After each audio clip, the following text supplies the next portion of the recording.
যেমনটা আল্লাহ কোরআনুল কারীমে বলেন, মাকানা মুহাম্মাদুন আবা আহাদিম মির রিজালিকুম ওয়ালাকির রাসূলুল্লাহ।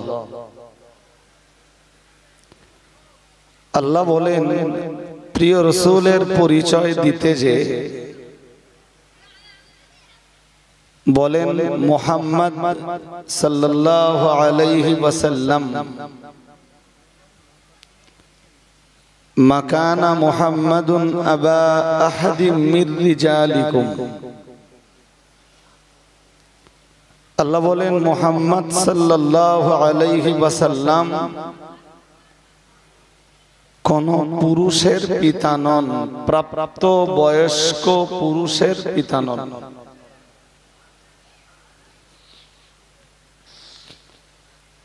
পরে আরেকটা কথা বলেছেন, ওয়ালাকির রাসূলুল্লাহ, তবে তিনি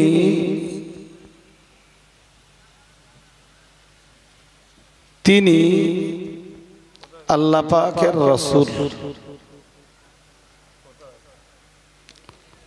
ও খাতামান নবিয়্যিন, এবং নবুয়তের ধারাবাহিকতা তার মাধ্যমেই সমাপ্ত করা হয়েছে।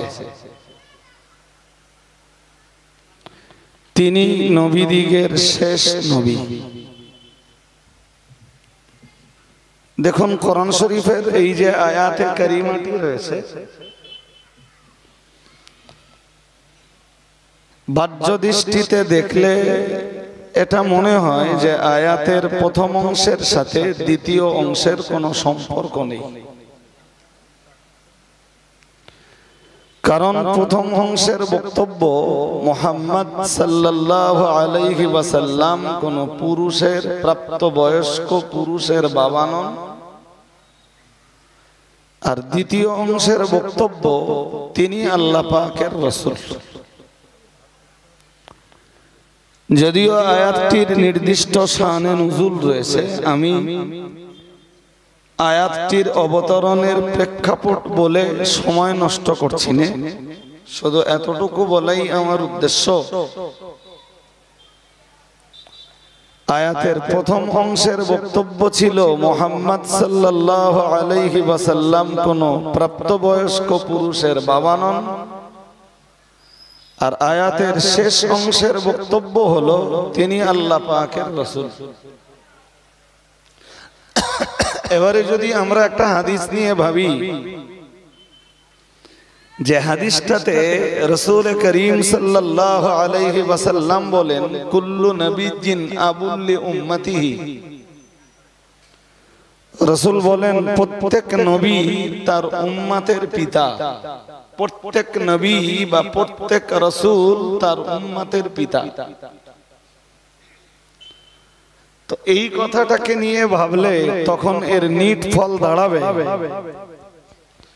যে হযরত মুহাম্মদ সাল্লাল্লাহু আলাইহি ওয়াসাল্লাম কোন প্রাপ্তবয়স্ক পুরুষের জন্মদাতা পিতা না হলেও নবী এবং রাসূল হিসাবে তিনি সকল উম্মতের রূহানি পিতা। সুবহানাল্লাহ বলুন, আর একটু মন খুলে বলুন। আমি শুরুতে ওই কথাটাই বলেছি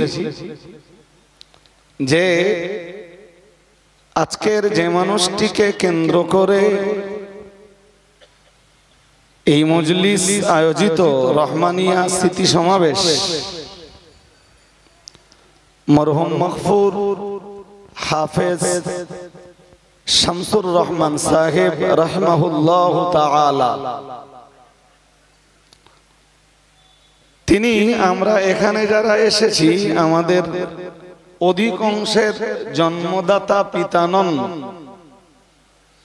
কিন্তু আমি পরে একটা কথা বলেছি যে পিতা দুই ধরনের হতে পারে, এক জন্মদাতা পিতা আর এক বলুন রূহানি পিতা। তো আমি বলেছি যে তিনি অল ইন্ডিয়া সুন্নাত ওয়াল জামাআতের রূহানি পিতা ছিলেন।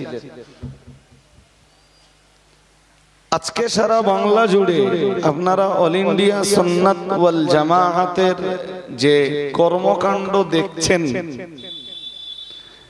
তিনি ছিলেন এই কর্মকাণ্ডের, টোটাল কর্মকাণ্ডের পথপ্রদর্শক। সারা বাংলায় অনেক আলেম, অনেক হাফেজ, অনেক মৌলানা, অনেক মুফতি, অনেক বক্তা, অনেক পীর সাহেব, অনেক পীরজাদা, কিন্তু এরপরেও দায়িত্ববান আলেম, দায়িত্ববান হাফেজ, দায়িত্বশীল পীর সাহেব, দায়িত্বশীল পীরজাদার খুব অভাব। যারা পিছিয়ে পড়া এই সমাজকে নিয়ে ভাববে, যারা এই পিছিয়ে পড়া মুসলিম কমিউনিটিকে নিয়ে ভাববে, এই জাতীয় আলেম, হাফেজ, মৌলানা, পীর, পীর সাহেব, পীরজাদা, হুজুরের সংখ্যা খুব নগণ্য।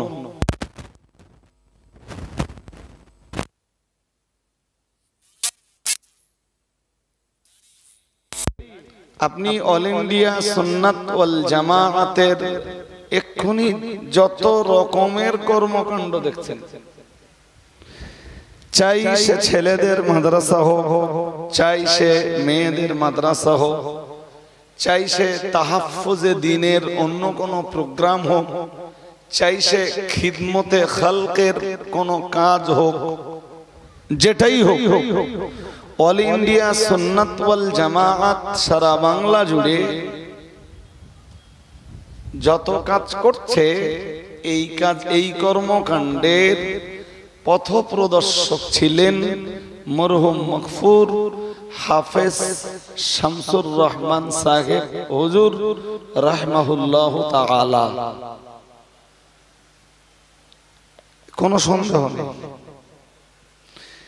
তিনি এই রাস্তা যদি না দেখাতেন, তাহলে হয়তো বাংলার যে সমস্ত ওলামায়ে হযরত, ওলামায়ে দ্বীন এই আজকে মানে কিছুটা হলেও তাহাফুজে দ্বীন ও খিদমতে খালকের সাথে সম্পৃক্ত, হয়তো এইটুকু তাহাফুজে দ্বীনের এইটুকু কাজ এবং খিদমতে খালকের এইটুকু কাজও এইসব আলেম, এইসব হাফেজ, মৌলানা, কারি, মুফতি, হুজুর হজরতদের দ্বারাতে হয়তো পসিবল হতো না। রাস্তাটা তিনি দেখিয়েছিলেন, তাই তিনি এই ওলামা সমাজের মহানী পিতা। আমি যদিও ওনার সম্বন্ধে খুব বেশি কিছু জানি না, তবে যেটুকু ওঠা বসা, যেটুকু চলাফেরা দেখেছি, যদি কোরআন এবং সুন্নাহের আলোকে তাকে এক্সপ্লানেশন করা হয়, ব্যাখ্যা করা হয়, তো আমরা বেশ কতগুলো জিনিস খুব স্পষ্টভাবে দেখতে পাবো। যেমন বুঝবার জন্য আমি কোরআনের দুটো আয়াত পড়েছিলাম শুরুতে, এই দুটো আয়াত বুঝুন, বুঝলে কিছু কথা বুঝবেন।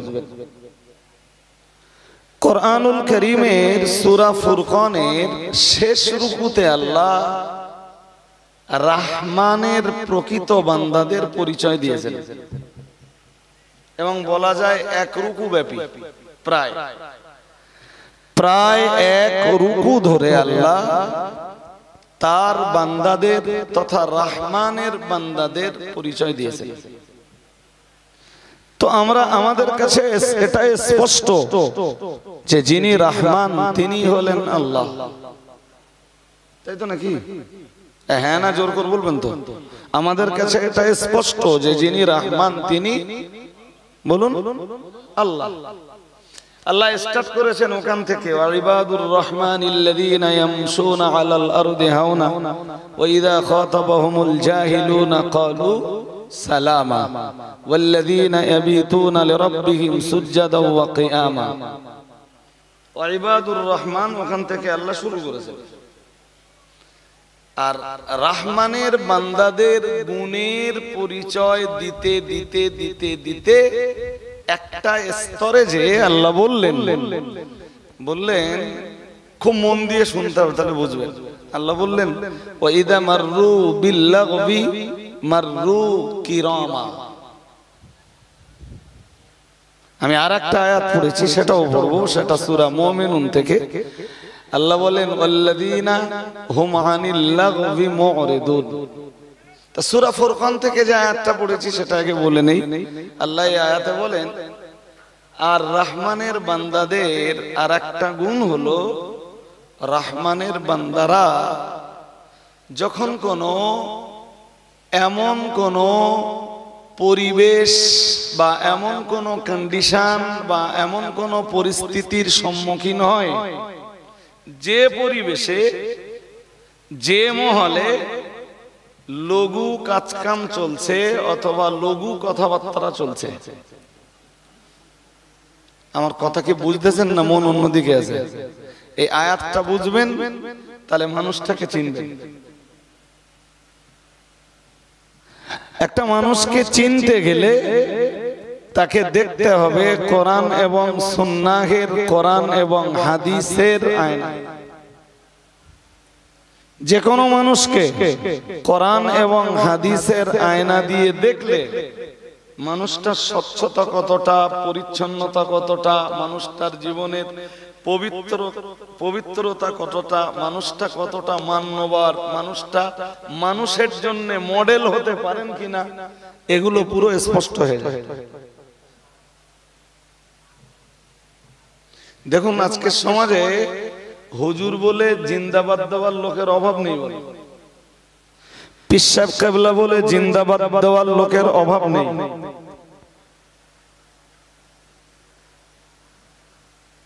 কিন্তু কোরআন এবং সুন্নাহের আয়নায় ফেলে লোকটাকে বিচার বিশ্লেষণ করে নেওয়ার মানুষের খুব অভাব। হ্যাঁ না কিছু বলতেছেন না কেন? না শুধু শুনতেছেন আমার কথা? আমি কথাটা আবার বলছি, কোরআন এবং সুন্নাহের দর্পণের সামনে রেখে লোকটাকে কোরআন সুন্নাহর দর্পণ বা আয়নায় দেখে নেওয়া বা যাচাই করে নেওয়া লোকের সংখ্যা খুব কম। এই জন্য আমি ওই আয়াতটা পড়েছি। আল্লাহ বলেন ওয়াইদা মাররু বিল্লাগবি, আর রহমানের বান্দারা, রহমানের বান্দা মানে কার বান্দা? আল্লাহর বান্দারা। তা আল্লাহর খাঁটি খালেস বান্দা কারা? আল্লাহ পরিচয় দিচ্ছেন তাদের। আল্লাহ বলেন ওয়াইদা মাররু বিল্লাগবি, যখন তারা এমন কোন মজলিস, এমন কোন মহল মজলিসের পাশ দিয়ে অতিক্রম করে যেখানে লঘু কাজ চলছে অথবা লঘু কথাবার্তা চলছে, এরকম কোন মজলিসের পাশ দিয়ে যখন রহমানের বান্দারা অতিক্রম করে, আল্লাহ বলেন মাররু কিরামা, তখন এই মজলিসের পাশ দিয়ে মজলিসটাকে তারা অতিক্রম করে একজন সম্মানীয় মানুষের মতো। সুবহানাল্লাহ। আর একটু মন খুলে বলুন, সেদিকে ফিরে তাকাও যেখানে লঘু কাজকাম চলছে, লঘু কথাবার্তা চলছে, সেদিকে ফিরে। এখন আপনাদের জানতে হবে লঘু কাজ আর লঘু কথা কি। তার আগে সূরা মুমিনুনের ওই আয়াতটা একটু জেনে নেন। 18 পারাতে আল্লাহ 18 পারা শুরুতে একটা সূরা দিয়েছেন, সূরাটার নাম সূরাতুল মুমিনুন। নাম কি বলুন? সূরাতুল মুমিনুন। এই সূরাটায় আল্লাহ 1 থেকে 9 নম্বর আয়াত পর্যন্ত একজন ইমানদারের কি কি গুণ হবে সেই গুণগুলোর আলোচনা করেছেন। কথা কি শুনছেন নাকি? আমি বক্তব্য ছাড়বো, আমার পরও বক্তা আছে, তারপরে মাদিন সাহেব হুজুরকে ওয়াজ করতে দিতে হবে। 1 থেকে 9 নম্বর আয়াত পর্যন্ত একজন ইমানদারের কি কি গুণ থাকবে আল্লাহ সেইগুলো আলোচনা করেছেন। তো ঈমানের পরে আল্লাহ যা আলোচনা করেছেন হিসাব কষে দেখা গেছে যে একজন ঈমানদারের ভিতরে গুণাবলী ফুটে উঠবে 7টা। কোনটা? 7টা। আর এই 7টা গুণ যাদের ভিতরে পাওয়া যায় আল্লাহ তাদের ব্যাপারে বললেন 10 নম্বর আর 11 নম্বর আয়াতে সূরা মুমিনুনের বললেন উলাইকা হুমুল ওয়ারিসুন আল্লাযীনা ইয়ারসুনাল ফিরদাউসা হুম ফিহা খালিদুন। আর একটু মন খুলে বলুন, আল্লাহ বললেন ওরা জান্নাতের ওয়ারিস। সুবহানাল্লাহ সবাই বলেননি, বলুন কি বললেন? বললেন ওরা জান্নাতের ওয়ারিস। কে বললেন? আল্লাহ। কাদেরকে বললেন? ও ঈমান গ্রহণের পরে ওই 7 গুণে যারা গুণান্বিত হয়, ওই 7টা গুণ যারা নিজেদের জীবনে ফুটিয়ে তুলতে পারে, আল্লাহ বললেন ওরা উলাইকা হুমুল ওয়ারিসুন, ওরা জান্নাতের ওয়ারিস। আমরা বললাম আল্লাহ আপনার জান্নাতের তো অনেকগুলো স্তর আছে। আল্লাহ আপনার জান্নাত তো জান্নাতের সংখ্যা তো 8টা। আল্লাহ ওদেরকে আপনি কোন জান্নাতে দেবেন? আল্লাহ বললেন আল্লাযীনা ইয়ারসুনাল ফিরদাউস। আল্লাহ বললেন ওরা জান্নাতুল ফিরদাউসের ওয়ারিস হবে। হুম ফিহা খালিদুন, এবং চিরদিন ওরা জান্নাতুল ফিরদাউসে অবস্থান করবে। কটা গুণ বলেছি বলুন? আমি সবগুলো বলছি না, সবগুলো বললে তো এক মজলিসে এক ওয়াজ হয়ে যাবে, যেটা আজকের মজলিসে দরকার।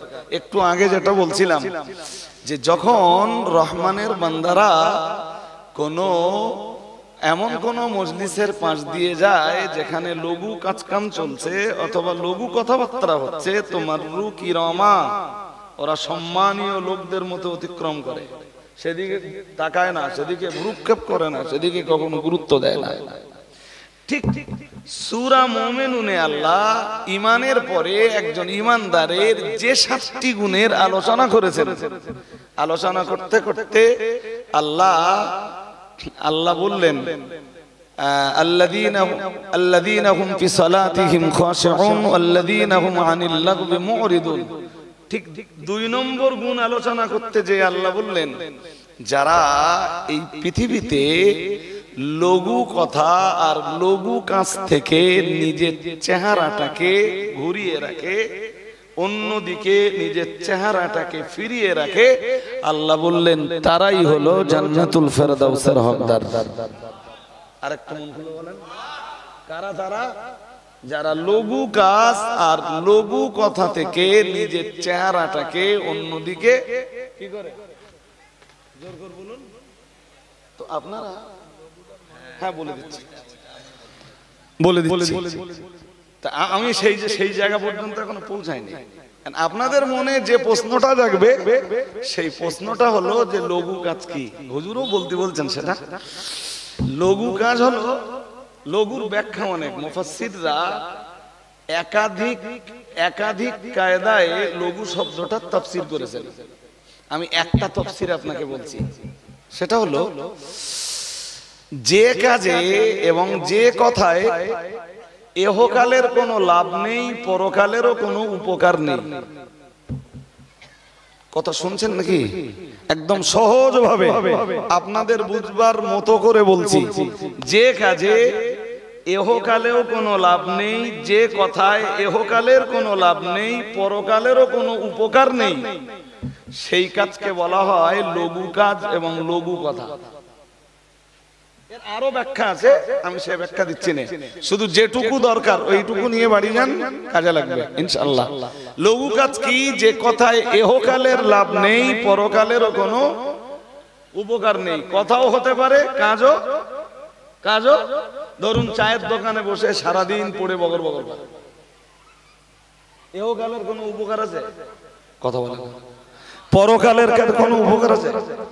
হ্যাঁ, এবার বুঝুন। যে মানুষটার স্মৃতিচারণের মজলিসে এসে বসেছেন, আমি ওই মানুষটাকে যতটুকু চিনতাম, আমার চোখে আমি কখনো তাকে লঘু কাজও করতে দেখিনি আর লঘু কথাও কখনো বলতে দেখিনি, ন্যূনতম হাসি ঠাট্টাও কোনোদিন করতে দেখিনি অকারণে। আরে বাবা, এই মজা করা, যেটা শরীয়তে মজা করার একটা পর্যায় আছে, রাসূলুল্লাহ কখনো কখনো সাহাবীদেরকে নিয়ে মজা করতেন। মজা করার বৈধতার একটা পর্যায় আছে, ও ক্ষেত্র আলাদা, কিন্তু অবৈধ যে পর্যায়গুলো, যে মানুষটা স্মৃতিচারণের মজলিসে আপনারা এসেছেন, আমি আমার জীবনে যেটুকু মিশেছি, যেটুকু তাকে চিনেছি, আমার লাইফে আমি কখনো তাকে না করতে দেখেছি কোনো লঘু কাজ, আর না বলতে দেখেছি কোনো লঘু কথা। অথচ কত পীর নামীয় ব্যক্তির দরবারে যাবেন, কত পীরজাদা নামীয় ব্যক্তির দরবারে যাবেন, হুজুরে আলার দরবারে যাবেন, কত মহান ব্যক্তির দরবারে যাবেন, যে দেখবেন ঠাট্টা চলছে, পাখামি চলছে, অকারণে আড্ডা চলছে।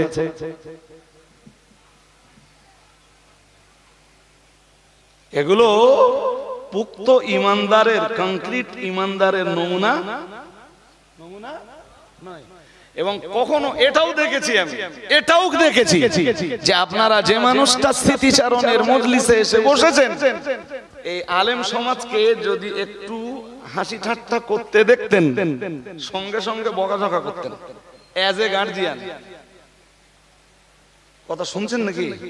হ্যাঁ, হাসি ঠাট্টা যারা করছে তারা হয়তো কেউ আলেম, হয়তো কেউ হাফেজ, হয়তো কেউ মুফতি, হয়তো কেউ মাওলানা, একটু করতে দেখলে বকাঝকা করতেন। এবং এ কথা আমার চাইতে মুফতি সাহেব, মাদিন সাহেবরা আরো অনেক ভালো জানবেন। আমার কথা কি বুঝতেছেন নাকি? ভাই, ওটা গেল তো এক পর্যায়ে। আর একটা পর্যায়ে আমার জীবনে, আমার চোখে যেটা দেখা, সেটা হলো ধরুন সাংগঠনিক কোন এক পর্যায়ের আলোচনা চলছে, তো ধরুন যদি গরমের সময় ধরি, তা এখন ধরুন আসরের রক্ত হচ্ছে 4টের পরে, মানে জোহরের নামাজের লম্বা সময়। তা ধরুন 2টো বেজে গেছে, তখনও জোহরের নামাজ পড়া হয়নি। মজলিসে সব কারা? আলেম, হাফেজ, মৌলানা, মুফতি, কারি, ওয়াইজ, নাসে, এনাদের মজলিসেই হয়তো কোনো একটা বিষয় নিয়ে আলোচনা চলতে চলতে একটু লম্বা হয়ে গেছে। তো আমরা দেখতাম যে আজকের যে মানুষটা স্মৃতিচারণের মজলিসে এসছেন, উনি বলতেন তোমরা এই নামাজ বাদ দিয়ে লম্বা আলোচনা করছো, এই আলোচনা তো নামাজ পড়েও করা যাবে। আমার কথা বুঝতেছেন নাকি?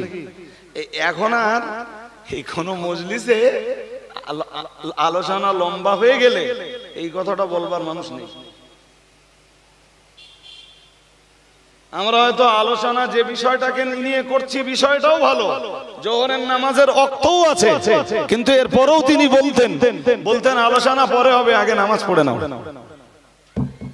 ঠিক ঠিক ঠিক যে কথাটা রাসূলুল্লাহ যুদ্ধের ময়দানে বলতেন নামাজের সময় হয়েছে, আগে নামাজ আদায় করে নাও, একদল যাও নামাজ পড়ো, আর একদল যুদ্ধ করো। সুবহানাল্লাহ বলুন, আর একটু মন খুলে বলুন। আমাদের মাঝে সেই মানুষটা নেই। এই কারণেই বলেছি যে তিনি অল ইন্ডিয়া সুন্নাত ওয়াল জামাআতের আলেমদের, আঞ্জুমানে ওয়াইজিনের বক্তাদের, শুধু তাই নয়, জি তাই নয়, বরং আরেক ধাপ এগিয়ে বললে বলা যায় তিনি ছিলেন অল ইন্ডিয়া সুন্নাত ওয়াল জামাআত ভুক্ত মানুষ যারা, তাদের রুহানি পিতা। আমার কথা কি বুঝতেছেন? আমরা আজকে বসেছি জাস্ট ন্যূনতম কৃতজ্ঞতা প্রকাশ করতে। ন্যূনতম বলুন, এই যা করছি আমরা, এতে ন্যূনতম কৃতজ্ঞতাটা প্রকাশ হয়, ফুটে ওঠে। যাক, আমি বক্তব্য ছাড়বো, একদম শেষ পর্যায়ে আপনাদের যে কথাটা বলবো খুব মন দিয়ে শুনতে হবে। সেটা হলো, যদিও আমি ওনার মৃত্যুর বিছানায় ছিলাম না, তবে যেটুকু শুনেছি, দেখবেন যে এই পৃথিবীতে কিছু মানুষের মৌত হয়, তো ধরুন মৌতের আগে 1 সপ্তাহ, 15 দিন, 20 দিন, 25 দিন, কেউ 1 মাস, কেউ 3 মাস বিছানায় পড়ে থাকে এবং মানুষের কাছে আস্তে আস্তে বোঝা হয়ে ওঠে। হ্যাঁ না বলবেন তো? একটা লোক যদি 3 মাস বাড়িতে পড়ে থাকে বিছানা আর বিছানা, তা সে কি বেঁচে থাকা লোকের কাছে কি? যদিও ছেলেরা বলছে, মেয়েরা বলছে আব্বা এখনো বেঁচে থাক, এরপরেও সে কিন্তু বেঁচে থাকা মানুষদের কাছে একটা বোঝা। আবার আমি এটাও দেখেছি কিছু মানুষের এমন মৌত, জীবনের শেষ ওয়াক্তের নামাজটাও দাঁড়িয়ে পড়ছেন, শুধু দাঁড়িয়ে না, জামাতবদ্ধ ভাবে পড়ছেন। শেষ ওয়াক্তের যে ফরজ নামাজ, সেটা জোহর হতে পারে, আসর হতে পারে, মাগরিব হতে পারে, এশা হতে পারে, ফজর হতে পারে, কি জুমা হতে পারে, দেখেছি যে শেষ ওয়াক্তের নামাজটাও কি দাঁড়িয়ে এবং জামাতবদ্ধ ভাবে পড়তে। আমি এমন মৃত্যু দেখেছি যে জুমার নামাজ পড়েছেন, জুমার নামাজ পড়ে বলছেন আমার শরীরটা না ভালো লাগতেছে না, আমি আমার বাড়ি নিয়ে চল। তো ওই প্রতিবেশীরা হোক, ছেলেরা হোক, ধরে বাড়িতে নিয়ে গেল, আর বাড়িতে যাওয়ার একটু পরে মৌত হলো। হিসাব কষে দেখা গেল যে লোকটার জীবনের ঈমান আর আমলের ঘাটতি বলে কিছু ছিল না। ঠিক এই লোকগুলোর মৌত এইভাবেই হয়। হাদিসে কি আসছে জানেন? হাদিসে আসছে নবীজি বলেন ফাতাখরুজু, রূহটা বেরিয়ে যায়, তাসিলু কামা তাসিলুল কাতরা মিন ফিস সিকাই, সাদাকা রাসূলুহুন নবিয়্যুল কারীম। এখানে ফি মানে মুখ। একটা বোতলের, ধরুন বোতলটা ভর্তি আছে পানি, পানি ভর্তি একটা বোতল আছে, তো রাসূল বলেন যে একটা বোতলের মুখ খুলে দিলে, বোতলের মুখ খুলে দিলে যেমন খুব সহজে পানি বেরিয়ে আসে, রাসূল বলেন এই ভালো মানুষগুলোর মৌত ঠিক ওই রকম কন্ডিশনেই হয়। আরেকটু মুখ খুলে বলেন কিরকম কন্ডিশনে বলুন দিন। একটা বোতলে পানি ভর্তি আছে, মুখটা খুলে দেওয়া হলো, পানি পানি বেরিয়ে গেল। রাসূল বলেন ভালো মানুষগুলোর মরণ ঠিক ওইভাবেই হয়। মনে হয় জানো যে শুধু বোতলের মুখটা খুলে দেওয়া হয়েছে। আর কি হয়, রাসূল ওর আগের কিছু কথা বলেছেন। আল্লাহর হাবিব বলেন ইন্নাল আবদাল মুমিনা, যখন কোন মুমিন ব্যক্তি দুনিয়া থেকে বিদায়ের এবং আখিরাতের দিকে পাড়ি দেওয়ার সময় আসে,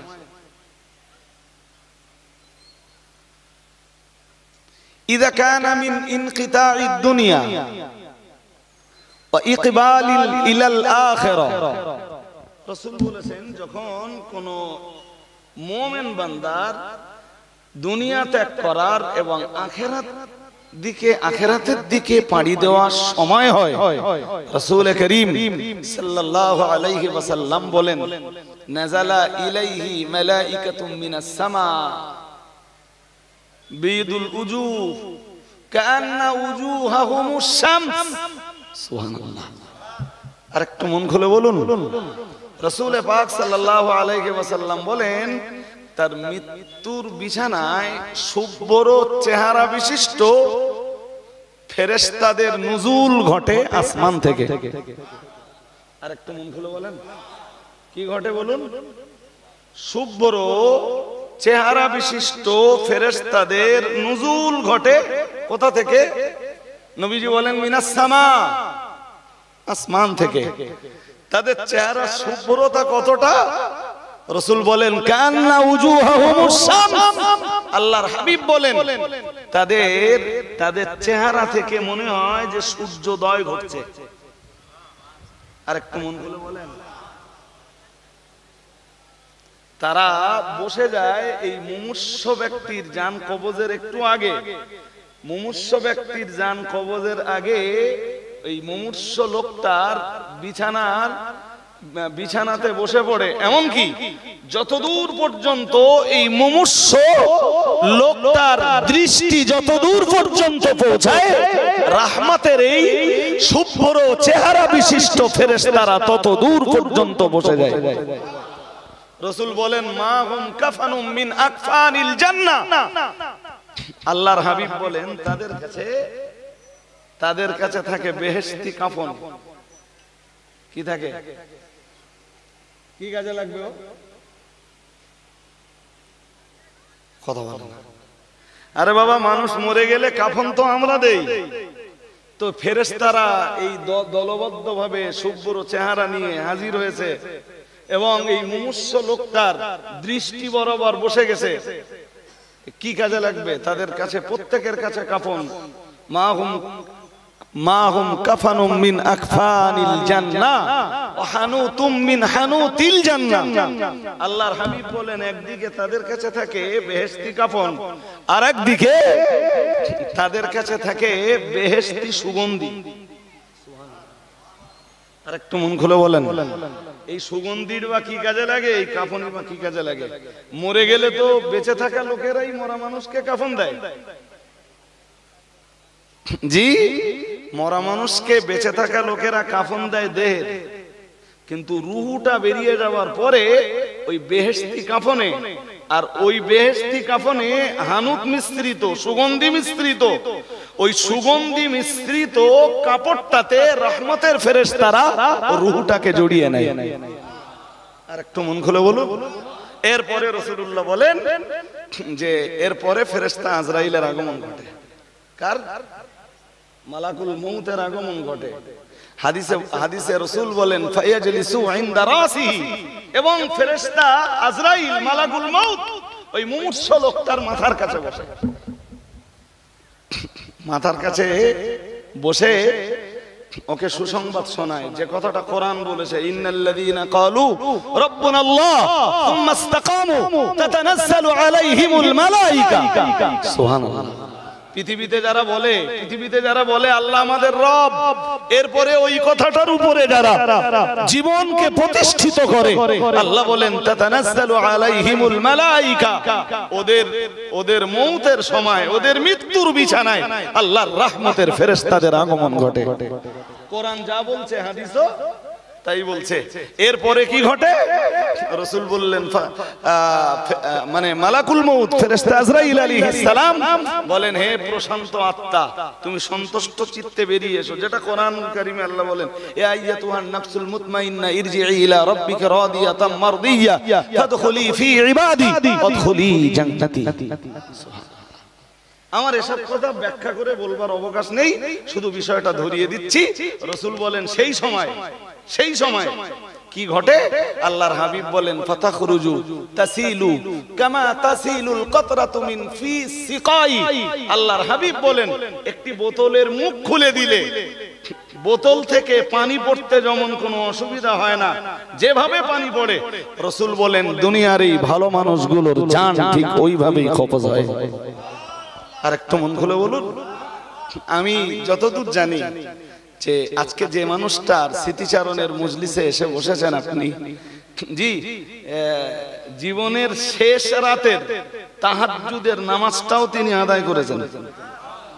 আর একটু মন খুলে বলুন, কি কি সিমটম পাচ্ছেন, কি নমুনা পাচ্ছেন, ভালো না খারাপ? এই বেডে শুয়ে 3 মাস নামাজ নষ্ট, জানি না যে 3 মাস নামাজ নষ্ট হচ্ছে। এরকম দৃষ্টান্ত কম আছে? কথা বলে না, কম আছে? অথচ জীবনের শেষ রাতের তাহাজ্জুদের নামাজটাও আদায় করছেন এবং মউতটাও হচ্ছে ঠিক ওই রকম মউত যেমনটা ১৫০০ বছর আগে রাহমাতুল লিল আলামিন ঘোষণা দিয়েছেন। আল্লাহ তার রূহানি নেক দোয়া আমাদের নসিবে কবুল করুন, বলুন আমিন। অনেক বক্তারাই রয়েছেন, সবাইকে যদি একটু একটু করে এইভাবে বলতে দেই না, আমি তো বললে আরো খানিকটা বলতে পারবো না, পারবো না? পারবো। কোরআন হাদিসকে অ্যাটাচ করে আমি বলতে পারবো ইনশাআল্লাহ, জি। বাট আরো বক্তারা রয়েছেন, তাদেরকে সুযোগ দিতে হবে। আর এমনি তো দেখেছেন যে প্রচারে যে আমি আহ্বায়ক, আর আমি যদি আহ্বায়ক হয়ে একটু বেশি খেয়ে নেই, লোকে আমার খারাপ বলবে। এই জন্য আমি আর বলছি না, এই পর্যন্ত আমার বক্তব্যের ইতি। আবার দোয়া চাইছি, আল্লাহ তার রুহানি নেক দোয়া আমাদের নসিবে কবুল করুন। বলুন আমিন, বলুন আমিন। দরুদ শরীফ। আল্লাহুম্মা।